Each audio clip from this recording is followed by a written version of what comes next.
Good afternoon. आज के lecture की शुरुआत करेंगे जी। आर्बिट्रेशन हम लोग पढ़ रहे थे, उसी को कंटिन्यू करेंगे। कुछ सेक्शंस हमने कल की क्लास में डिस्कस किए थे। ओवरऑल अगर मैं बात करूं तो हमने सबसे पहले पढ़ा था सेक्शन 7, जो बात करता है जी किस बारे में, आर्बिट्रेशन एग्रीमेंट के बारे में।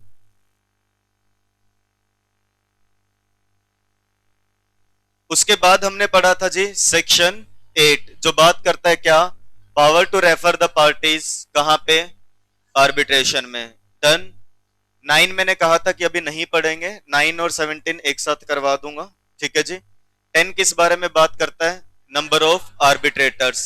11 बात करता है अपॉइंटमेंट प्रोसीजर के बारे में। 12 बात करता है जी ग्राउंड्स फॉर चैलेंज, ये टाइटल है, बट इसमें यह भी बताया गया है कि आर्बिट्रेटर को रिटर्न में डिस्क्लोजर देना होता है। आई बात समझ में? बोलो भाई। 13 पढ़ा था चैलेंज प्रोसीजर क्या होगा। चैलेंज प्रोसीजर में हमने पढ़ा था कि पार्टीज खुद भी डिसाइड कर सकती हैं, और खुद ने डिसाइड नहीं किया तो जो एक्ट में बताया है, यानी कि अपॉइंटमेंट से या जिस दिन पता चला वहां से 15 दिन के अंदर अंदर आप आर्बिट्रेटर को चैलेंज कर सकते हो, और वेट करोगे उसके डिसीजन का। कोई डिसीजन नहीं सुनाता है वो, तो फिर वेट करना कंप्लीट होने का, आर्बिट्रेशन अवॉर्ड आने का। अवॉर्ड आने के बाद क्या कर सकते हो जी, अवॉर्ड को सेट ऑफ करवा सकते हो। डन। 14 क्या पढ़ा था कि आर्बिट्रेटर खुद फेल हो जाता है या इम्पॉसिबल लग रहा है कि मैं नहीं कर पाऊंगा आर्बिट्रेशन, तो भी क्या कर सकता है जी, उसकी मैंडेट टर्मिनेट हो सकती है, उसके खुद के जाने पे भी या पार्टीज के मना करने पे भी। आ गई बात समझ में? और इसका यह मतलब नहीं है कि एक आर्बिट्रेटर ने अगर विड्रॉ कर लिया अपने ऑफिस से, तो इसका यह अर्थ है कि उसने सेक्शन 12(3) या इस सेक्शन के जो भी उसके ऊपर आरोप लगे थे वो उसने कबूल किए हैं। कोई डाउट था 13 और 14 में? 15 कहता है जी टर्मिनेशन ऑफ मैंडेट, कि अगर कोई और रीजन है इनके अलावा तो भी एक आर्बिट्रेटर की जो पोस्ट है, जो मैंडेट है, वो टर्मिनेट हो जाएगी। उसकी जगह नया आर्बिट्रेटर यानी कि सब्स्टिट्यूटेड आर्बिट्रेटर आएगा। पार्टीज ने कुछ नहीं लिखा तो हियरिंग वहीं से शुरू होगी। पिछले वाली हियरिंग क्या नहीं कहलाएंगी, वर्ड नहीं कहलाएंगी। और सबसेक्शन 4 ये कहता है कि जो भी ऑर्डर्स वगैरह दिए गए थे पुराने आर्बिट्रेटर के द्वारा वो वैलिड रहेंगे, अनलेस पार्टीज ने कुछ और डिसाइड ना कर रखा हो तो। इसमें कोई डाउट था जी 15 में? ठीक है जी। 16 अभी मैंने पढ़ाया नहीं, 9 और 17 एक साथ करवाऊंगा मैंने कहा था। उसके बाद हमने पढ़ा 18। 18 क्या कहता है जी, equal treatment of parties. Parties को क्या किया जाए जी, इक्वल ट्रीट किया जाए। देन हमने क्या पढ़ा जी, 19। 19 ये बताता है आर्बिट्रेशन कैसे चलेगी। आर्बिट्रेशन को चलाने के लिए जो रूल्स एप्लीकेबल होंगे, यानी कि जो फैसला आर्बिट्रेटर सुनाएगा वो कौन से रूल्स के अनुसार सुनाएगा, तो उसका जवाब ये दिया गया था कि आर्बिट्रल ट्रिब्यूनल, यानी कि आर्बिट्रेटर बाउंड नहीं है जी किससे, सिविल प्रोसीजर कोड से जो उसमें लिखा है या एविडेंस एक्ट में जो लिखा है। और पार्टीज फ्री टू डिसाइड है कि प्रोसीजर वो बता सकती है कि कैसे आर्बिट्रेशन चलेगी। फिर हमने पढ़ा था अगर पार्टीज नहीं बताती हैं तो कौन डिसाइड करेगा जी, आर्बिट्रल ट्रिब्यूनल डिसाइड करेगी कि कैसे सारी चीजों को चलाना है। और जब जब आर्बिट्रल ट्रिब्यूनल ये डिसाइड करती है तो वो बता सकते हैं कि हम कौन से एविडेंस को एक्सेप्ट कर सकते हैं, किसको हम रिलायबल मांग सकते हैं, किसको रिलीवेंट मांग सकते हैं, किसको एडमिट करेंगे, और किसका क्या वेट होगा एविडेंस का, ये ट्रिब्यूनल खुद ही बताएगी। क्योंकि पार्टीज ने बता नहीं रखा तो ट्रिब्यूनल डिसाइड करती है प्रोसीजर क्या फॉलो करना है। आ गई बात समझ में? देखो क्या होता है, जब तक आर्बिट्रेटर नहीं होता तो आप ये पढ़ते हो कि parties are free to decide. जैसे अपॉइंटमेंट करनी है, अपॉइंटमेंट में आर्बिट्रेटर नहीं है तो आपने क्या बोला, parties are free to decide, है ना। Challenge procedure, parties are free to decide. लेकिन जब आर्बिट्रेटर आ गया, उसे कैसे क्या काम करना है, किस जगह पे मिलना है, क्या लैंग्वेज अलो करनी है, तो ये डिसीजन ना आर्बिट्रेटर को दे दिए जाते हैं। एक्ट ने ये बोला पार्टीज बताएंगी, पार्टीज नहीं बताई तो हम नहीं बता रहे, हम किसके भरोसे छोड़ देते हैं जी, आर्बिट्रेटर के भरोसे छोड़ देते हैं। तो कुछ चीजें एक्ट ने किसके भरोसे छोड़ दी, आर्बिट्रेटर के भरोसे छोड़ दी। जैसे प्लेस ऑफ आर्बिट्रेशन, ठीक है जी, इसमें कोई डाउट है 18 और 19 में? ठीक है जी। 20 क्या कहता है, प्लेस ऑफ आर्बिट्रेशन, कि आर्बिट्रेशन कहां पे होगी। तो इस चीज के लिए बोला parties are free to decide, यानी कि free to, parties are free to agree on the place of arbitration. And subsection 2 क्या कहता है, इफ दे फेल्स, अगर उन्होंने डिसाइड नहीं किया तो प्लेस ऑफ आर्बिट्रेशन कौन बताएगा, ट्रिब्यूनल। कैसे, सारे सर्कमस्टांसेस को देखते हुए, पार्टीज की कन्वीनियंस को देखते हुए कि पार्टीज आ सकती या नहीं आ सकती, और ऑप्शन दिया गया कि वो आर्बिट्रेटर या ट्रिब्यूनल बता सकती है, कुछ और ना लिखा हो, कि हम किसी भी जगह पे मिल लेंगे जो हमें ठीक लग रही है, मेंबर से मिलने के लिए, विटनेस से मिलने के लिए, एक्सपर्ट से मिलने के लिए, इंस्पेक्शन के लिए गुड्स या प्रॉपर्टी या डॉक्यूमेंट्स। एक्सपर्ट क्या होता भी आगे आएगा, वहां समझ जाओगे। Done done. वैसे एक्सपर्ट का मतलब होता है जिसे अपनी फील्ड में, उस चीज में, स्पेसिफिक चीज में कंप्लीट नॉलेज हो, उसने काफी प्रैक्टिस की है उस चीज की। समझे? बोलो भाई। डन। 20 में कुछ पूछना है? सेक्शन 20 में बोलिए भाई। भूलोगे तो नहीं, सेक्शन याद तो हो गए होंगे। मैंने कहा था अगर अलग से नहीं भी याद करोगे तो भी अपने आप याद हो जाएंगे, क्लास में याद करवा दूंगा। रूटीन में लगातार पढ़ोगे, रिवाइज करोगे तो भूलोगे नहीं, वरना भूल जाओगे, पहले बता रहा हूं। 20 तक हमने पढ़ा था, 22 मैंने घर से पढ़ने के लिए दिया था। सेल्फ पढ़ा है क्या? आ गया होगा समझ में? नहीं आया? सीरियसली नहीं आया? अभी पढ़ लेंगे, काफी आसान सेक्शन था, इसीलिए पढ़ने के लिए दिया था। अगर किसी को नहीं समझ में आया तो मैं ये नहीं कह रहा कि आप होशियार नहीं है, मैं सिर्फ इतना कहना चाहूंगा आपकी इंटरप्रिटेशन स्किल्स, रीडिंग स्किल्स अभी काफी वीक है, उसको सुधारो। रूटीन में न्यूज आर्टिकल्स पढ़ना शुरू करो, जिससे थोड़ी नॉलेज भी बढ़ेगी। मॉड्यूल के अलावा जो आर्टिकल्स होते हैं उन्हें पढ़ा करो। डेली के 10 मिनट डिवोट करना शुरू कर दो भाई इंग्लिश आर्टिकल्स पढ़ने की, क्योंकि वो काम आएंगे आपकी इंग्लिश इंप्रूव करने में। यहाँ पे तो क्या है, देखो आप मॉड्यूल पढ़ोगे, नहीं समझ में आया मैंने बता दिया, आपने कितनी इंग्लिश सीखी पढ़नी? जितनी यहाँ लिखी है। नहीं समझ में आया, दोस्त बता देगा, वो नहीं बता रहा मैं बता दूंगा, मैंने यहाँ नहीं बताया, आप लेक्चर दोबारा चला के सुन लोगे। तो आपने क्या सीखा? सिर्फ ये जो लिखा इसका मतलब सीखा, कुछ और नया आ गया तो उसका मतलब कैसे सीखोगे? वो स्किल्स इंप्रूव होंगे जब आप side by side English articles वगैरह पढ़ेंगे। मैंने आपको पहले भी कहा था जब हम ईईटी में थे, मैंने अप्रैल में कहा था कि एक टाइम आएगा जुलाई अगस्त जब मैं याद दिलाऊंगा कि मेहनत नहीं की थी। ये वही टाइम है और अब दोबारा भी कह रहा हूं, अभी भी अगर मेहनत कर लोगे अगस्त में, मिड सितंबर तक सुधार लोगे तो काफी अच्छा हो जाएगा, क्योंकि बाद में टाइम नहीं मिलेगा सुधारने का। आप अभी देखना 10-12 दिन बाद ही आपके पास इतना काम हो जाया करेगा कि आप घर पे 4 घंटे सेल्फ स्टडी करोगे तब जाके काम पूरा हो। कम से कम 4। आई बात समझ में? कोई कह रहा है 4 अभी भी लग जाते तो इट मीन्स आपकी स्पीड और ज्यादा स्लो है। और ये बात समझ, फास्ट करो चीजों को। ये चीज अभी नहीं सुधारोगे तो बाद में बाहर आकर के यही कहोगे पेपर आता तो था, पूरा नहीं हुआ। और ये होता है काफी बच्चों के साथ, सर आसान था, आता तो था, 65 का ही कर पाया, 72 का ही कर पाया। और जब पढ़ने वाला बच्चा आके कह रहा है जी पेपर लेंदी था, इतना ही लिख पाया, और कोई आके कह रहा है अपना तो पूरा हो गया 100 का, तो फिर मैं भी समझ जाता हूं कि कैसे पूरा हुआ होगा, है ना? नियत करके पढ़ लो, पहले बता रहा हूं, रीडिंग स्किल्स इंप्रूव करो, राइटिंग स्किल्स इंप्रूव करो। सच्चे दिल से बताना कितने बच्चों ने नोटबुक लगा करके कंप्लीट काम पूरा कर रखा है, कल तक का जितना करवाया था नोट्स के साथ। ठीक है, कॉपी लेके आना सारे कल है तो अभी देख लेंगे क्लास के बाद। 21 पढ़ेंगे आज की क्लास में, ध्यान दीजिएगा। सेक्शन बोलो भाई साथ में, section 21 commencement of arbitral proceedings. Arbitration की शुरुआत हो चुकी है, आर्बिट्रेशन प्रोसीडिंग्स शुरू हो चुकी है, कब मानेंगे? तो जवाब दिया इस चीज का, according to section 21 of the act unless otherwise agreed by the parties. Parties ने अगर कुछ और डिसाइड ना किया हो तो arbitral proceedings in respect of a particular dispute commence on the date. तो कह रहे हम मानेंगे, पार्टीज ने डिसाइड कर लिया कि इस दिन से शुरू हो रही है जी हमारी आर्बिट्रल प्रोसीडिंग्स, तो ठीक है। पार्टीज ने डिसाइड नहीं किया तो क्या करोगे? तो एक्ट ने बता दिया कि हम क्या मानेंगे कि एक पर्टिकुलर डिस्प्यूट के रिगार्डिंग प्रोसीडिंग्स कमेंस हुई हैं, शुरू हुई हैं, कब? ऑन द डेट, उस तारीख पे। किस तारीख पे? ऑन विच, जिस तारीख पे एक रिक्वेस्ट उस डिस्प्यूट की आर्बिट्रेशन में भेज दी है और रिस्पोंडेंट को रिसीव हो गई है। इसका अर्थ, मैंने आर्बिट्रेशन शुरू करवानी है, मैंने शोभित द आर्बिट्रेटर को डिस्प्यूट की रिक्वेस्ट भेज दी। अब बच्चा बस यही याद कर लेता, बोला बस फिर हो गई प्रोसीडिंग शुरू।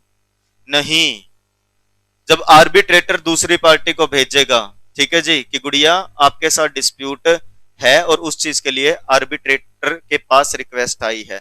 शोभित क्या करेगा जी, उस रिक्वेस्ट को फॉरवर्ड करेगा, रिस्पोंडेंट जो जवाब देने वाला है उसको रिसीव हो गई कि हाँ आर्बिट्रेशन शुरू हो रही है जी, सामने वाली पार्टी को पता चल जाएगा, तब से मानेंगे कि प्रोसीडिंग्स क्या हो गई हैं जी, शुरू हो गई हैं। According to section 21 unless otherwise agreed by the parties arbitral proceedings in respect of a dispute, particular dispute commence कब से होंगी, ऑन द डेट, किस तारीख पे, जिस तारीख पे रिक्वेस्ट दी गई उस डिस्प्यूट की, किसको, आर्बिट्रेशन के लिए। आगे बात समझ में, और वो रिक्वेस्ट रिसीव भी हो गई किसको, रिस्पोंडेंट को। अब दूसरा तरीका भी हो सकता है, पहले बता दूं, ऐसा भी हो सकता है कि दोनों ने मिलकर साथ में ही क्या किया था जी, आर्बिट्रेटर के पास गए थे, तो अब दोनों को पता है।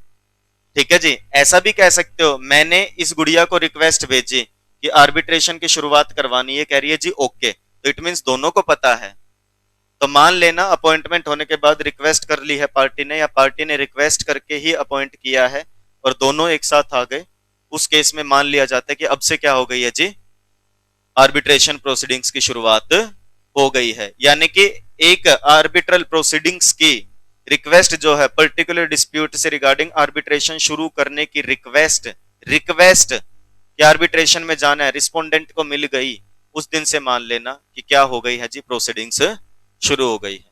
स्पेसिफिक इस पे क्वेश्चन नहीं बनता है क्योंकि कंटेंट इतना नहीं है, पता जरूर होना चाहिए। पर किस में लिखी है ये बात, 21 में। ऐसे भी याद कर सकते, 21 रुपए का प्रसाद लगा के आर्बिट्रेशन शुरू हो रही है। ठीक है जी, दोनों गई पार्टी, लगाया प्रसाद, रिक्वेस्ट किया भाई 21 का प्रसाद लगाओ, आर्बिट्रेशन शुरू करो। ठीक है जी, प्रोसीडिंग्स कमेंस कब से होंगे, आ गई बात समझ में, बोलो भाई, समझे। इस क्लास के 40% स्टूडेंट्स ऐसे हैं जो बिल्कुल भी सीरियस नहीं है, उनके लिए ऐसा हो रहा है अभी, आओ क्लास में, बैठो क्लास में, सुन लो, चलो, ना घर जाके वो रिवाइज कर रहे हैं, ना वो इस चीज को समझ पा रहे हैं अभी कि पढ़ना पड़ेगा, लाइटली ले रहे हो। बता दो भाई, शुरू हो चुकी है एग्जीक्यूटिव आपकी, और उसी लेवल पे शुरू कर लो। कोई टूर पे नहीं जा रहे कि गाड़ी चला ली 10 की स्पीड पे, 20 30 धीरे धीरे, फिर ऐसे है जब मन किया। यहाँ पे कंसिस्टेंट है, सेम स्पीड पे सेम पेस पे आपको चलना पड़ेगा शुरू से ही, अन्यथा ऐसा नहीं होगा कि आप ये सोचो लास्ट में जाकर के स्पीड बढ़ा दूंगा, डेस्टिनेशन पे पहुंच जाऊंगा, यहाँ नहीं हो पाएगी रिकवरी। आप ये अगर सोचो मैं फरवरी मार्च अप्रैल में पढ़ के जून में निकाल दूंगा, पॉसिबल नहीं हो पाएगा अगर आपने पहले सारा कंटेंट अच्छे से नहीं पढ़ा है।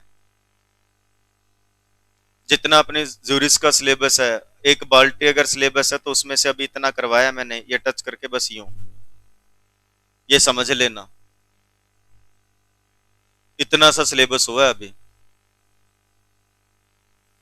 कंसिस्टेंट पढ़ लो, बहुत से बच्चे हैं, मैं पहले बता रहा हूँ, नाम नहीं लेना चाह रहा अभी, बट शक्ल देख के पता लग जाता है, ठीक है जी, किसको कितना आता है। आपका बैठने का ढंग, ठीक है, अब मत हो सीधा, बात सुन लो पहले, मैं सिर्फ ये कह रहा हूँ आपके बैठने का तरीका, आपका आई कांटेक्ट, ठीक है जी, आपके फेस एक्सप्रेशंस, आपकी एक्टिविटी हाथों की, नजरों की, सबसे एक एनालिसिस निकल के आ जाता है कि हाँ ये बच्चा पढ़ भी रहा है या नहीं पढ़ रहा।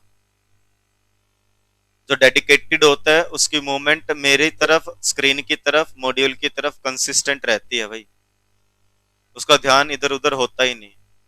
जिसकी आंखें हिल ही नहीं रही, जो बस ऐसे ही बैठा है, तो वो सिर्फ सुन रहा है, कानों में आवाज जा रही है, वो प्रोसेस नहीं कर रहा उस चीज को।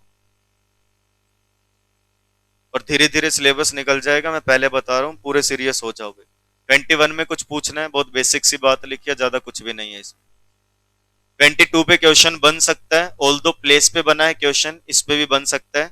सेक्शन 22 सबसेक्शन 1, 22 किस चीज का, लैंग्वेज, ठीक है जी, भाषा कौन सी यूज होगी आर्बिट्रेशन में। रिटर्न में जब कम्युनिकेशन होगा, जब एक पार्टी अपने क्लेम की स्टेटमेंट दे रही है, सामने वाला डिफेंस की स्टेटमेंट दे रहा है, या प्रोसीडिंग्स में जब सुनवाई हो रही है, तो क्या लैंग्वेज यूज करनी है। तो सीधा जवाब है इसका भी, subsection 1, parties are free to agree upon the language or languages to be used in the arbitral proceedings. And under subsection 2, if they fail to reach an agreement, the tribunal shall determine the language or languages to be used in the arbitral proceedings. इसमें क्या नहीं समझ में आया था? ये बहुत basic था। अब अगर किसी स्टूडेंट को नहीं समझ में आया तो इतनी सी बात लिखी है इसमें। सबसेक्शन 1 कहता है लैंग्वेज क्या होगी, parties are free to decide. Subsection 2 क्या कह रहा है जी, पार्टीज ने डिसाइड नहीं किया तो आर्बिट्रल ट्रिब्यूनल देखेगी, यानी कि आर्बिट्रेटर या आर्बिट्रेटर्स वो देखेंगे कि कैसे इनको आर्बिट्रेशन चलानी है। बोलो भाई। सबसेक्शन 3 कहता है, क्या कहता है, इट स्टेट्स दैट क्या, द एग्रीमेंट और डिटर्मिनेशन। एग्रीमेंट मतलब सबसेक्शन 1 की बात हो रही है, पार्टीज ने एग्री कर लिया, और डिटर्मिनेशन या ये कह लो पता लग गई। सुनना पहले पूरी। Unless otherwise specified shall apply to any written statement by a party. यानी कि सबसेक्शन 3 कह रहा है जो लैंग्वेज पार्टीज ने डिसाइड कर ली या ट्रिब्यूनल ने बता दी, दोनों में से कुछ भी हो गया, और आपने कुछ और लिखा नहीं, कुछ और बोला नहीं, तो वही वाली लैंग्वेज क्या होगी, अप्लाई होगी हर एक रिटर्न स्टेटमेंट पे। हमने डिसाइड कर रखा था कि हिंदी में चलेगी आर्बिट्रेशन, तो वो स्टेटमेंट्स हिंदी में होने चाहिए। आगे बात समझ में। ट्रिब्यूनल ने डिसाइड किया था इंग्लिश में चलेगी आर्बिट्रेशन, पार्टीज ने डिसाइड नहीं कर रखा था, तो हर एक स्टेटमेंट कैसे जाएगी जी, इंग्लिश में। यानी कि वही लैंग्वेज अप्लाई होगी किस पे, रिटर्न स्टेटमेंट पे। हियरिंग पे यानी कि सुनवाई जब हो रही है तो भी वही लैंग्वेज चलाना। एंड आर्बिट्रल अवॉर्ड, आर्बिट्रेटर का फैसला, डिसीजन, कोई भी कम्युनिकेशन ट्रिब्यूनल के बीच में जो हो रहा है उसी लैंग्वेज में होगा। इसमें कोई डाउट था किसी को? ठीक है, जब तक जवाब ना मिले तब तक लगे रहा करो। अब हो सकता है बच्चे ने शुरू किया, subsection 3 states that the agreement और डिटर्मिनेशन अनलेस अदरवाइज स्पेसिफाइड है, छोड़ने कल सर बता देंगे क्लास। अजम्पशंस बनाया करो, क्या कहना क्या चाह रहे होंगे, एग्रीमेंट और डिटर्मिनेशन। एग्रीमेंट एग्री कर रखा है, डिटर्मिनेशन डिटरमाइन किया है, अच्छा इसकी बात हो रही होगी कि पार्टीज ने ऐसे। नहीं समझ में आ रहा तो इन स्टेप्स को छोड़ो, एक बार इन शब्दों को छोड़ो और ऐसे पढ़ लो। सबसेक्शन 3 स्टेट्स दैट क्या, shall apply to any written statement by a party. Apply होगी, क्या अप्लाई होती होगी, किस चीज का सेक्शन है, लैंग्वेज का सेक्शन है, तो लैंग्वेज की बात हो रही होगी। आई बात समझ? और अगर ऐसा पढ़ोगे और समझ में आ गया पॉइंट का मतलब, सेल्फ सेटिस्फेक्शन जो मिलेगी और जो मोटिवेशन मिलेगा पढ़ने का वो अलग लेवल पे होगा। फिर आपका अपने आप मन करेगा, मैं ना भी कहूंगा तो आप अपने आप से आगे पढ़ना शुरू कर दोगे। आ गई बात समझ में? इस सब्जेक्ट से भाई प्यार करो, जितना इसको प्यार करोगे, चाहोगे, पढ़ोगे, टाइम डिवोट करोगे, उतनी वर्थ मिलेगी। तुम सब्जेक्ट को टाइम दो, सब्जेक्ट आपको मार्क्स देगा। एक कंडीशन है बस, इंग्लिश लिखनी आती हो ठीक से। आप बोल के समझा दो हिंदी में, कितना ही अच्छा बता देना, जब तक आंसर शीट पे इंग्लिश में अच्छे से नहीं लिखा होगा काम बनेगा नहीं भाई। और कोई हार मान रहा है मैं ये नहीं सुधार सकता, तो भाई इसका मतलब ये है आप अपने सपनों को मार रहे हो। अभी कुछ फोटोग्राफ्स और वीडियोस दिखाऊंगा कि कैसे बच्चे सेलिब्रेट करते हैं जब डिग्री मिलती है। ठीक है जी, क्लास पूरी होने के बाद आप अगर इंस्पिरेशन बनाना चाहते हो, अपनी आंखों में सपने सजाना चाहते हो, तो देखो कि ये लाइफ होती है। क्लास रूम टीचिंग एक अलग चीज है, प्रोफेशनल लाइफ ये होती है जब आप ट्रेनिंग प्रोफेशनल कंप्लीट कर लेते हो, आपको बुलाया जाता है आईसीएसआई की तरफ से, बहुत अच्छे लेवल से आपको ट्रीट करके प्रॉपर प्रोफेशनल कपड़ों में जब आप अपना डिग्री, अपना सर्टिफिकेट लेकर के आओगे, जब सम्मानित किया जाता है, जब आपको प्रॉपर अपनी degree, membership number hand over किया जाता है, ड्रेस कोड जो होता है, लड़के के लिए कुर्ता पजामा, लड़की के लिए साड़ी, ठीक है जी, गले में पटका जो गमछा बोलते हैं जिसको आप लोकल लैंग्वेज में, ठीक है जी, झंडे का वो पहन के जब जाते हो, आपके लिए तालियां होती हैं, जो भी इनवाइटेड है, ठीक है, एमसीए हेड कह लो, मिनिस्टर कह लो या प्रेसिडेंट कह लो, who is present at that moment, वो आपको अवॉर्ड करते हैं। उस एक मोमेंट पे तुम्हारी हर रोज की मेहनत, रातों का जागना, पढ़ना, तंग होना, घूमना, पीजी में रुकना, परेशान होना, फ्रस्ट्रेटेड होना, लगन, जागना, आंसू आना, ठीक है जी, डाउन फील होना, सब चीजों की वर्थ आपकी एक सेकंड में, उस एक मोमेंट में पूरी हो जाएगी। ये सपना सजा के बैठो पढ़ने के लिए, घर जाके इस सपने के साथ बैठो, इसके साथ पढ़ोगे तो दिखेगा सबर। ठीक है जी, जब मिलेगी ना डिग्री, जब आप हाथ में सर्टिफिकेट पकड़ोगे, ना चाहते हुए भी अंदर से जो वाइब आएगी ना, उस वाइब के लिए काम करो कि हाँ ये करना है मुझे। ठीक है, ऐसा नहीं है कि किताबों पे कॉपियों पे लिख लिया नाम से पहले CS, क्या है उससे, अर्न करो उसको। आप नहीं, आपको लिखा हुआ मिले, this is your membership number, you are part of a prestigious institution now, you are company secretary। ठीक है जी, और टाइम है, शुरुआत है अभी। इतना डेडिकेशन लगाओ हर रोज कि मन में सुकून हो कि मैंने अपना 100% दिया है। जब सोचो, एक इस मोमेंट पे भी सोचना पड़े कि मैंने कल कितना काम किया, तो वो इतना हो कि आपको मन में तसल्ली हो, इससे ज्यादा मैं नहीं पढ़ सकता था। हर रोज वो आती चलेगी, आप अपने मार्क्स देख लेना, अपना स्कोर देख लेना, ठीक है जी, आपका इंटेलिजेंस लेवल देख लेना, कॉन्फिडेंस देख लेना, सुधार करो धीरे धीरे। सब ब्रिलियंट माइंड हो, पढ़ने वाले हो, इंटेलिजेंट हो, तभी आप यहाँ हो। लगन है तुम्हारे अंदर, लाइफ के लिए सीरियस हो आप लोग, इसलिए आप यहाँ हो। आ गई बात समझ में? आप हो सुपीरियर, आप हो होशियार। ठीक है जी, बस एक बार बताना है लोगों को, ऐसे रिजल्ट दिखा के ले पास, और क्या करना है, समझे? मानेंगे नहीं ना दुनिया वाले, तो दिखा देंगे फिर। Subsection 1, parties free to decide language. 2, parties ने नहीं बताया, ट्रिब्यूनल। 3, जो भी बताए जी, आप एग्रीमेंट करो या ट्रिब्यूनल बताए वही वाली लैंग्वेज लगेगी। रिटर्न स्टेटमेंट हो, हियरिंग हो, कुछ भी हो, वही लैंग्वेज यूज करना। And as per subsection 4, the arbitral tribunal में ऑर्डर, ट्रिब्यूनल ऑर्डर दे सकती है any documentary evidence. Documentary evidence मतलब जो डॉक्यूमेंट की फॉर्म में है, ओरल एविडेंस नहीं, जो डॉक्यूमेंट की फॉर्म में है, मतलब कोई एग्रीमेंट हो गया, कोई डीड की कॉपी हो गई। ट्रिब्यूनल चाहे तो ये कह सकती है, अब मान लो पार्टीज ने तो डिसाइड कर लिया कि हिंदी लैंग्वेज होगी, या इंटरनेशनल कमर्शियल आर्बिट्रेशन है तो फ्रेंच लैंग्वेज होगी, जर्मन होगी, वट एवर इट इज, तो आर्बिट्रल ट्रिब्यूनल कह सकती है कि कोई भी डॉक्यूमेंट्री एविडेंस हमारे पास आ रहा है तो इट शेल बी अकम्पनीड, इसके साथ लगी हो क्या, by a translators, translation into a language और languages agreed upon by the parties और determined by the tribunal. For example हमने डिसाइड कर लिया कि लैंग्वेज होगी हिंदी, आगे बात समझ में, और डॉक्यूमेंट है इंग्लिश में, तो उसकी ट्रांसलेटेड कॉपी साथ में लगा देना।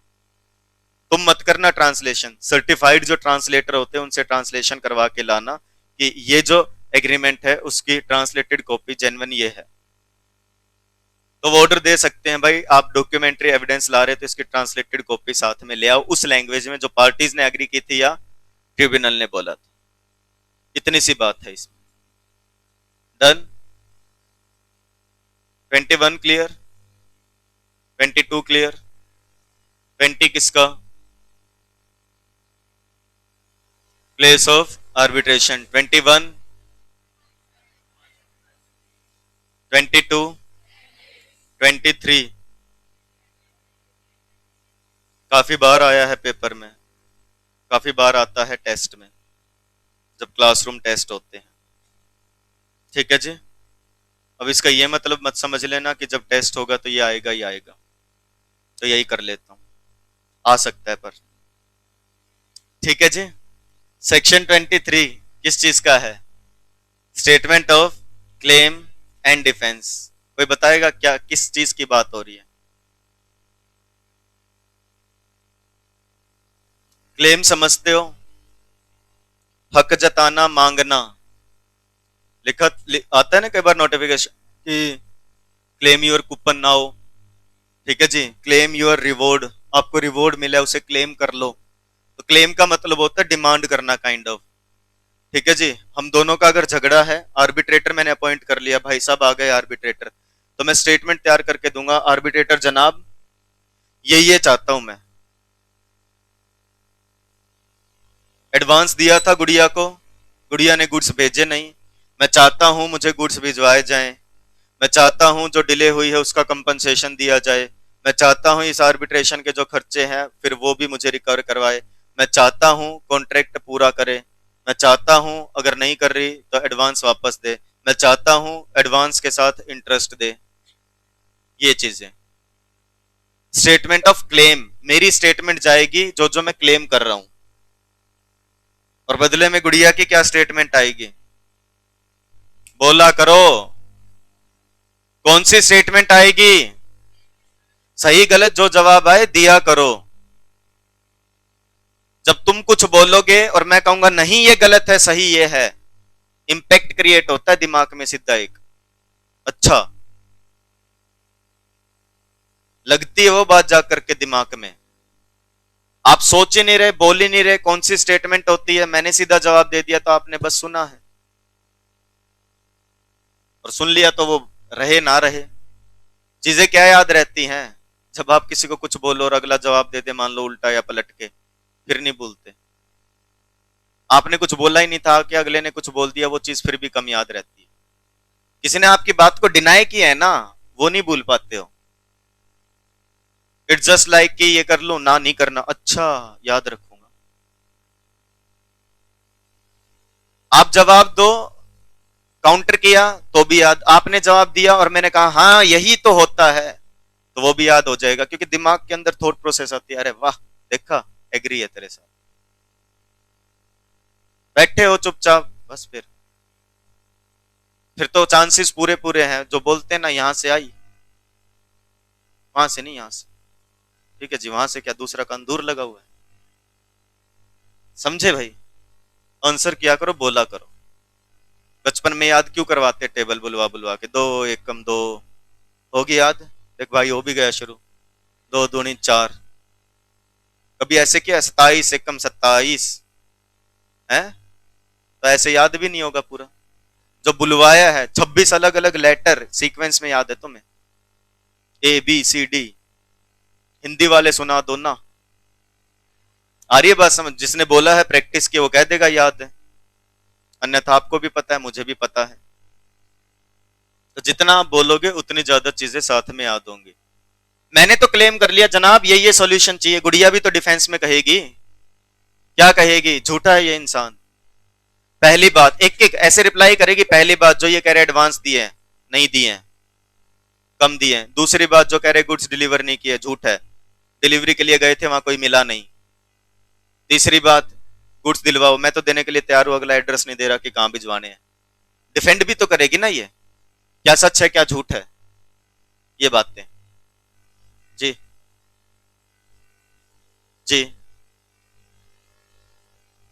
भेजी जाएगी ना, क्यों नहीं देख सकता? आर्बिट्रेटर भेजेगा, मैं आर्बिट्रेटर को दूंगा, यही तो पढ़ना ना अभी सारी चीजें। मैं इनको भेजूंगा कि arbitrator ji I want to claim, obviously इसको भेजी जाएगी, इसको तो बताएंगे ही ना, इससे कैसे छुपा के रख सकते हैं? आप खुद सोचो।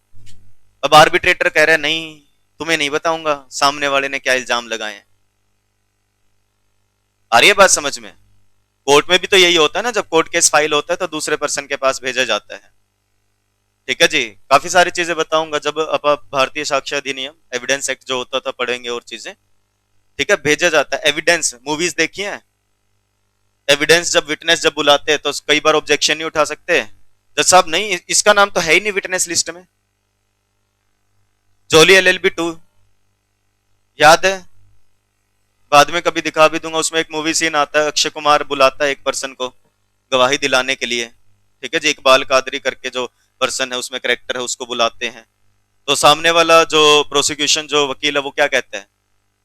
वो ये कहता है जज साहब ये क्या, ना कोई एडवांस नोटिस ना कोई अग्रिम सूचना, विटनेस भी अगर कोई आना होता है तो दूसरी पार्टी को बताया जाता है भाई ये पर्सन आ रहा है, तभी तो दूसरी पार्टी तैयारी करके आएगी। अच्छा ये भी आ रहे हैं क्या, इनसे तो ये सवाल पूछने हैं, आ जाओ। तो स्टेटमेंट ऑफ क्लेम भेजी जाएगी इसको, तभी तो ये क्या करेगी, अपनी स्टेटमेंट ऑफ डिफेंस तैयार करेंगे। समझ गए क्लेम क्या है, डिफेंस की स्टेटमेंट क्या है? तो देखिए फिर क्या लिखा है, section 23 subsection 1 provides that with in the period of time agreed upon by the parties. आगे फिर वही बात, सेक्शन 23 सबसेक्शन 1 क्या कहता है, उतने टाइम में, कितने टाइम में जो पार्टीज ने एग्री किया था, और या फिर अगर पार्टीज ने एग्री नहीं किया था तो determined by the arbitral tribunal. मिल गए दोनों जवाब। बोल सकते हैं ना कि स्टेटमेंट ऑफ क्लेम जमा करवाने का टाइम, डिफेंस करवाने का टाइम कितना है? Parties are free to decide, if parties not decide the tribunal will determine. देख रहे हो जैसे जैसे चैप्टर आगे बढ़ रहा है, अब वो शब्द इतना यूज करने की जरूरत नहीं पड़ रही, पूरा एक ही लाइन में निपटा दिया सारा मामला उतने समय में जितना पार्टीज ने एग्री किया या ट्रिब्यूनल ने बताया। तो इंप्लाइड है parties are free to decide, ये पार्टीज हैडंट डिसाइडेड तो आर्बिट्रेटर बताएगा। उतने समय में जितना भी बताया, क्या कर दो, द क्लेमेंट जो पहला पर्सन है जो क्लेम कर रहा है, शेल स्टेट द फैक्ट, लिखूंगा मैं सारे फैक्ट, ऐसा ऐसा है जी, सपोर्टिंग हिज क्लेम, जिसके बेसिस पे मैं अपना क्लेम मांगना चाह रहा हूं वो सारी बातें लिखूंगा। द पॉइंट एट इशू, झगड़ा किन पॉइंट्स पे है, बोलते नहीं अरे क्या इशू हो गया तुम्हारा, क्यों इशू क्रिएट कर रहे हो, इशू मुद्दा, आई बात समझ में, जिस पे झगड़ा है। एंड द रिलीफ और रेमेडी, रिलीफ या रेमेडी क्या चाहिए, मैं अपनी स्टेटमेंट ऑफ क्लेम तैयार करूंगा कि जनाब मुझे इन इन चीजों का दुख है, ये मेरे कष्ट हैं और इन इनका समाधान चाहिए मुझसे, सॉल्यूशन करवाओ। और गुड्डी बदले में क्या करेगी, and the respondent shall state his defence, ये अपनी बातें लिखेगी, unless the parties have otherwise agreed as to the required element of those statement. आगे वही बात, अनलेस पार्टीज ने कुछ और डिसाइड कर रखा है। मतलब statement of claim and statement of defence में क्या होगा, क्या होगा, कह रहे ये होगा, अपने फैक्ट बताओ, पॉइंट ऑफ इशू बताओ, रिलीफ क्या मांगना चाह रहे हो ये बताओ, अनलेस पार्टीज ने कुछ और ना बोल रखा हो। पार्टीज कह रहे जी ये बताना है तो ये बताएंगे भाई, डन डन। सबसेक्शन 2 क्या कहता है, बहुत आसान है, पार्टीज में, पार्टीज चाहे तो सबमिट कर सकती हैं अपनी स्टेटमेंट के साथ क्या, सारे डॉक्यूमेंट्स, वो सारे डॉक्यूमेंट जो वो कंसीडर कर रहे हैं कि रिलीवेंट है, या और may add a reference to the documents और other evidence they will submit. भाई इनको लग रहा है ये वो डॉक्यूमेंट है जो रिलीवेंट है, मुझे अपनी बात के साथ ये चीज लगानी चाहिए। मैं कह रहा हूं कि मैंने गुड़िया को एडवांस दिए थे तो बैंक की स्टेटमेंट लगा दूंगा कि देखो जी मेरे इस खाते से इस खाते में पैसे गए हैं, तो वो सारे डॉक्यूमेंट वगैरह भी लगाने हैं। पढ़ के देखो ये पॉइंट एक बार अपने आप से, आ रहा है क्या समझ में।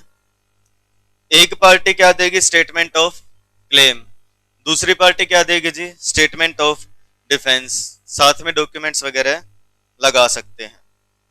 सबसेक्शन 3 क्या कहता है, it states that unless otherwise agreed by the parties, अगर पार्टीज ने कुछ नहीं लिख रखा इस बारे में तो इधर पार्टी, कोई भी पार्टी में चाहे तो अमेंड कर सकती है, बदल सकती है और सप्लीमेंट साथ में कुछ लगा सकती है अपने क्लेम और डिफेंस के, कब, during the course of arbitral proceedings. यानी कि पार्टीज ने अगर पहले से मना कर रखा है कि चलती प्रोसीडिंग्स के बीच में अलाउड नहीं होगा जी स्टेटमेंट को चेंज करना, कोई नई डॉक्यूमेंट देना, तो नहीं देंगे, अन्यथा पार्टीज दे सकती हैं। लिखा है ना, unless otherwise agreed by the parties, allowed है कोई भी पार्टी बाद में कुछ समय के बाद जब प्रोसीडिंग शुरू हो गई अपनी बात को सपोर्ट करने के लिए कोई और चीज ऐड कर सकती है।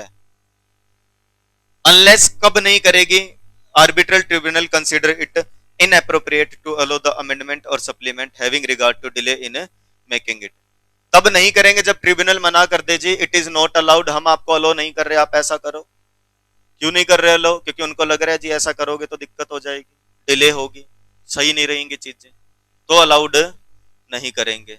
समझ गए भाई, बोलो भाई, डन, समझे क्या। इसको बाद में ऐड किया गया था 2A। सबसेक्शन 2A कहता है it provides that the respondent, मतलब ये गुड़िया जो रिस्पोंड कर रही है इन सपोर्ट ऑफ हिज केस, अपने केस में क्या कर सकती है जी, मैं ऑल्सो सबमिट अ काउंटर क्लेम और प्लेड अ सेट ऑफ, मतलब ये भी अपना क्लेम सबमिट कर सकती है। मैंने अपनी स्टेटमेंट ऑफ क्लेम तैयार की, ये गुड़िया स्टेटमेंट ऑफ डिफेंस तैयार कर रही है, उसमें अगर इसको लगता है इसे भी मुझसे कुछ रिलीफ चाहिए तो वो भी लिख सकती है,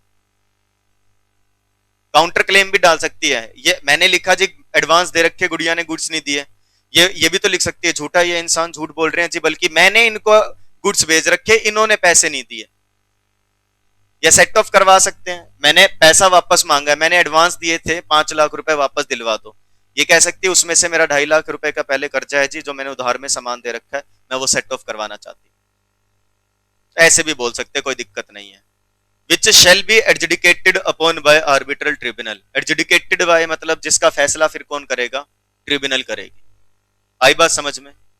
अगर उसे लग रहा है इफ सच काउंटर क्लेम और set off falls within the scope of the arbitration agreement, लग रहा है कि आर्बिट्रेशन एग्रीमेंट के अनुसार है ये चीज, लिख रखा था एग्रीमेंट में कि ऐसा हो सकता है, तो फिर क्या करेंगे जी? बोलो भाई, अलो कर सकते हैं, अन्यथा मना कर सकते जी। बिल्कुल करेंगे, क्यों नहीं करेंगे। सबसेक्शन 1 ने क्या बोला? स्टेटमेंट ऑफ क्लेम देगी एक पार्टी और दूसरी पार्टी क्या देगी जी? स्टेटमेंट ऑफ डिफेंस देगी। आ गई बात समझ में? सबसेक्शन 2 ने क्या बोला? पार्टी से साथ में सारे डॉक्यूमेंट्स वगैरह लगा दे जिसपे वो भरोसा कर रहे हैं अपनी बात को प्रूव करने के लिए। 2A ने क्या बोला? डिफेंस में चाहो तो काउंटर क्लेम या सेट ऑफ डाल सकते हो अगर ट्रिब्यूनल को एप्रोप्रिएट लगता है तो। 3 ने क्या बोला? 3 ने ये बोला कि एक बार स्टेटमेंट ऑफ क्लेम या डिफेंस जमा करवा दी और एग्रीमेंट में अगर मना नहीं किया गया तो चलती आर्बिट्रेशन के बीच में भी क्या कर सकती हैं जी? पार्टीज कुछ ऐड कर सकती हैं या सप्लीमेंट कर सकती हैं। आ गई बात समझ में? कब नहीं करेंगे? अनलेस ट्रिब्यूनल मना करते जी ये चीज नहीं करनी, इससे डिले हो सकता है। ओके ओके, इतना होता था ये। अब मैंने अपनी स्टेटमेंट ऑफ क्लेम दे दी, इंतजार कर रहे हैं किसका? गुड़िया अपनी स्टेटमेंट ऑफ डिफेंस देगी। ये कहती है हाँ करवा रही हूँ जमा, अभी बिजी हूँ थोड़े से, अभी मेरे CSET के एग्जाम्स हैं। ओ माय गॉड, हो गए, करवाती हूँ अभी जमा, अभी रिजल्ट आना है। ओके, रिजल्ट आ गया, इंतजार करो, अभी मेरे को डिसीजन लेना है एग्जीक्यूटिव के लिए, कहाँ ज्वाइन करूँ, कैसे क्या करूँ। ओके, वेट करो, अभी रजिस्ट्रेशन करवाना है एग्जी का। ओके, वेट करो, अभी मैं तैयारी करने में बिजी हूँ, अभी अभी एग्जी शुरू हुई है। वेट करो, दिसंबर अटेम्प्ट आने वाला है, वेट ही करते रहो। तो पार्टीज टाइम लगा देते थे।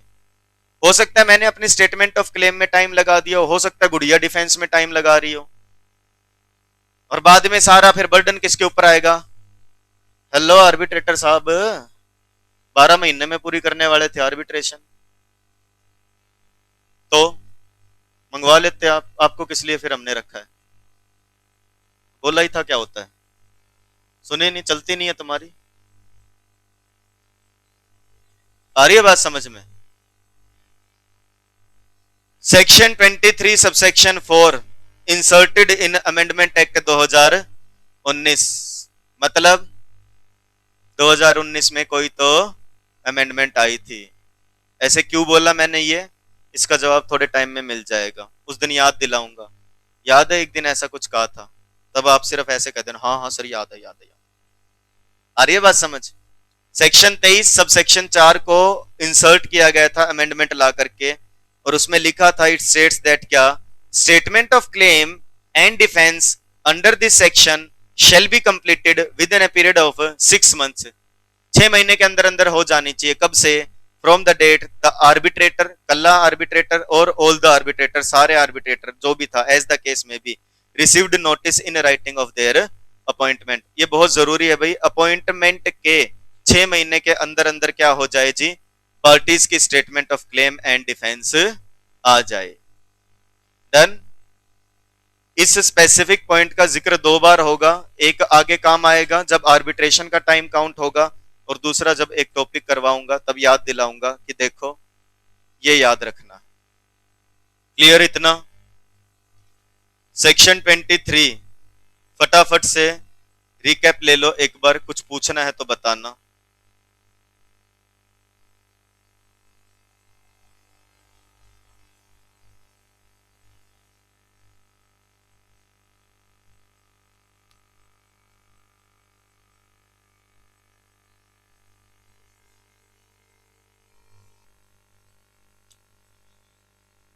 हाँ जी, डन।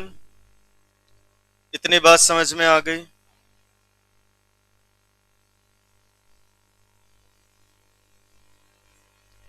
इसके बाद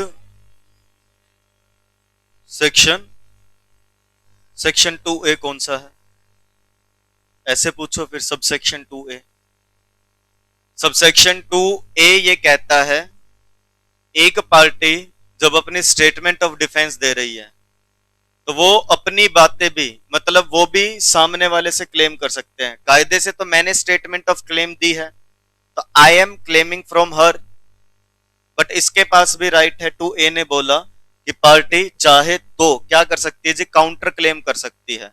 काउंटर ऑफर नहीं पड़ा था जैसे, हाँ हाँ मुझे पता है, आपको पता है, ठीक है जी। तो वैसे ही क्या होता है जी कि सामने वाले ने क्लेम डाला, आपने उसी के ऊपर क्लेम डाल दिया, काउंटर क्लेम ऐसे समझो। और सेट ऑफ कि आप अपनी अमाउंट सेट ऑफ करवाना चाह रहे हो, मैंने आपसे पैसे मांगे, आप मेरे से कह रहे हो कि आपने भी तो मेरे देने, उसमें से काट लो। आपने मेरे 200 रुपए देने हैं, हाँ भर रहे हो, आपने मेरे 200 रुपए देने हैं और मैंने आपके 100 रुपए देने हैं, तो आप क्या कहोगे? सर 100 ले लो, बात खत्म। आ रही है बात समझ? तो सेट ऑफ करवाना तो ऐसा करवा सकते हैं। इससे आगे कौन सी बच गई जी? Which shall be adjudicated upon by the arbitral tribunal. इस बारे में शोभित जी आर्बिट्रेटर बताएंगे कि ये करना है या नहीं करना है, ट्रिब्यूनल का फैसला होगा। ट्रिब्यूनल भी तो चेक करे कि ऐसी कुछ चीजें हो सकती या नहीं हो सकती, उस चीज का एग्रीमेंट है भी या नहीं है, ऐसा। Okay, done done. 24 खुद से पढ़ के आएंगे। आ गई बात समझ में? आज के लिए इतना नहीं है, अब सेक्शन 25 पढ़ेंगे, ठीक है जी। कहां से?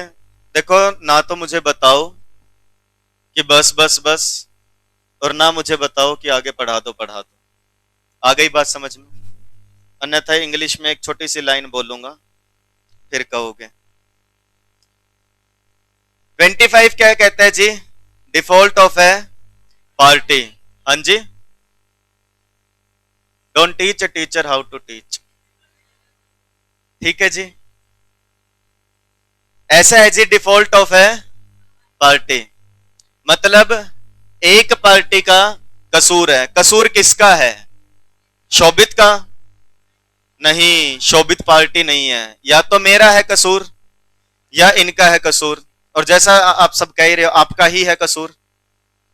आई बात समझ में? जरूरी नहीं देखो कि एक भोले भाले इंसान का ही कसूर हो हमेशा। ऐसा होता है कि नाम उसी का लगता है, शरीफ आदमी को दुनिया छोड़ती नहीं है भाई, ठीक है जी।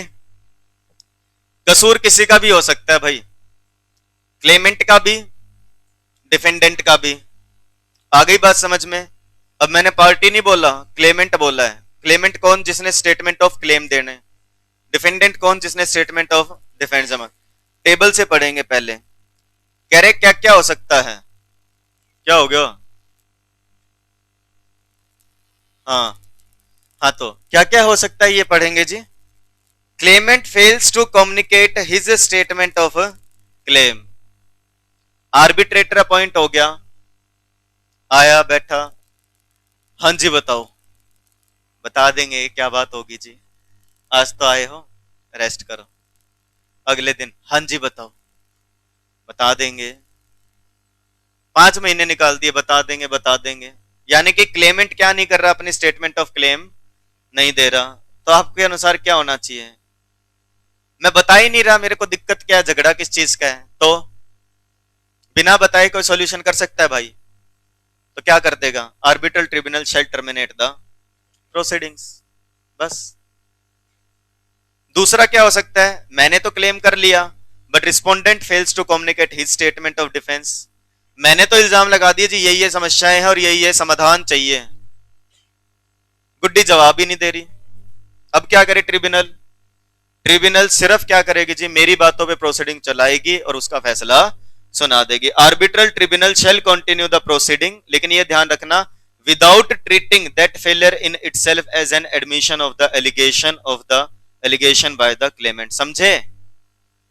नहीं समझे? समझे? नहीं समझे? वही लाइन लिखी है ये सेम वैसे वैसे ही कि आर्बिट्रेटर अगर चला जाता है चुपचाप, तो इसका यह मतलब नहीं कि अगला एक्सेप्ट करके गया है। ठीक इसी तरीके से मैंने स्टेटमेंट ऑफ क्लेम अगर दी है और गुड़िया का अगर जवाब नहीं आ रहा, तो इसका यह मतलब नहीं कि गुड़िया कसूरवार है। यही लिखा है, ट्रिब्यूनल प्रोसीडिंग्स को चलाता रहेगा विदाउट ट्रीटिंग कि ये फेल हो गई, तो इसका मतलब ये एडमिट कर रही है किसको? एलिगेशंस को। कौन से allegation? Allegations of the allegation by the claimant. आई बात समझ में? बोलो भाई। And shall have discretion to treat the right of respondent to file such statement of defence as having been forfeited. और ट्रिब्यूनल चाहे तो इनका अधिकार जब्त कर सकती है कि आपने इतने समय तक क्या नहीं की जी, स्टेटमेंट ऑफ डिफेंस जमा नहीं करवाई थी, अब आपका यह अधिकार जब्त होता है, अब आप क्या नहीं कर सकते, आप स्टेटमेंट ऑफ डिफेंस जमा नहीं करवा सकते। समझ गए भाई? समझे क्या? पक्का? तीसरा क्या हो सकता है जी? पार्टी आती नहीं है ओरल हियरिंग पे या डॉक्यूमेंट्री एविडेंस नहीं लाती है, मतलब जब बुलाया गया तो आई नहीं। आ रही है बात समझ में? भाई आर्बिट्रेटर ने, हाँ वही बात गुड़िया, ठीक है, आर्बिट्रेटर ने इस गुड्डी को कहा गुड्डी आ जाना ओरल हियरिंग पे। गुड्डी ने रिप्लाई कर दिया बुलाता है मगर जाने का नहीं। आई बात समझ में? यहां आर्बिट्रेशन चल रही है, इसको मस्ती सूझ रही है। आ रही है बात समझ में? बोलो भाई। अब इससे कुछ सवाल करने हैं, ये आ नहीं रही, क्या करें? तो कह रहे आर्बिट्रल ट्रिब्यूनल में continue the proceedings and make the arbitral award on the evidence before it. जितने सबूत थे उसके बेसिस पे क्या कर देंगे जी? फैसला सुना देंगे। टेबल समझ में आ रही है? अब मेन सेक्शन पढ़ लो, क्या है? हाँ? क्यों? क्यों? सेक्शन 25 जितना टेबल में पढ़ा है सेक्शन पूरा हो चुका है। ठीक है जी। सेक्शन 25 तीन सिचुएशन बताता है। पहली, क्लेमेंट ने क्लेम नहीं कम्युनिकेट किया तो प्रोसीडिंग शुरू ही नहीं, खत्म, टर्मिनेट। दूसरा, डिफेंडेंट ने डिफेंस नहीं दिया तो चला लेंगे लेकिन ये नहीं मानेंगे कि ये एक्सेप्ट कर रही है। तीसरा, पार्टीज अपीयर नहीं करती ओरल हियरिंग पे या डॉक्यूमेंट्री एविडेंस नहीं देती है तो जितने एविडेंस है उसके बेसिस पे अवार्ड सुना देंगे। आ गई बात समझ में? ये जो टेबल बनाई गई है ये विदाउट सबसेक्शंस है। अगर आप 25 पढ़ोगे तो यही लिखा है, पार्टीज ने अगर कुछ और डिसाइड ना किया हो तो आगे वही बात। And where without showing sufficient cause, बिना जेन्युइन रीजन के।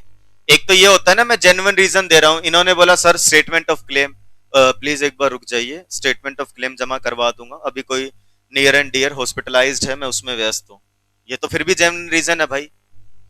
डिफेंस की स्टेटमेंट नहीं आ रही, मैं अभी अपेयर नहीं कर पाऊंगी जी, I am suffering from like, भाई मैं, मेरे को कोई बीमारी है इस वजह से मैं अभी क्या नहीं कर पा रही जी, अपेयर नहीं कर पा रही, स्टेटमेंट ऑफ डिफेंस नहीं दे पा रही। तो 25 की लैंग्वेज वैसे ये लिखी है कि पार्टीज ने कुछ एग्री ना कर रखा हो और सफिशिएंट रीजन है नहीं, ये रिपीट है भाई। पहली सिचुएशन क्या हो सकती है कि क्लेमेंट यानी कि मैं अपनी स्टेटमेंट ऑफ क्लेम नहीं दे रहा एज पर सेक्शन 23 सबसेक्शन 1, तो प्रोसीडिंग्स क्या हो जाएंगी? टर्मिनेट। दूसरा क्या हो सकता है, गुड़िया fails to communicate his statement of defence. कैसे? वही सेक्शन 23(1) जो अभी ऊपर पढ़ा था, तो सेम लिखा देखो, the arbitral tribunal shall continue, ये जो है यहाँ और ये जो है यहाँ रिपीट है, और फिर ये रिपीट है, ये रहा, party fails to appeal on oral hearing, ये रहा, ये आप पढ़ लेना जी। डन। फर्क कुछ भी नहीं है, बस यहाँ पे सेक्शन 23(1) सेक्शन 23(1) लिख दिया, बाकी सब क्या है जी? सेम है। डन। जहां से अच्छा लगे वहां से याद कर लेना। 24 घर से पढ़ के आएंगे अपने आप से पूरा। 25 मैंने करवा दिया है, कल पहले डाउट्स लूंगा फिर आगे कंटिन्यू करेंगे। आज के लिए इतना ही जी, मिलते हैं अगले लेक्चर में। Till then bye bye, tata, take care, thank you, that's it for the day.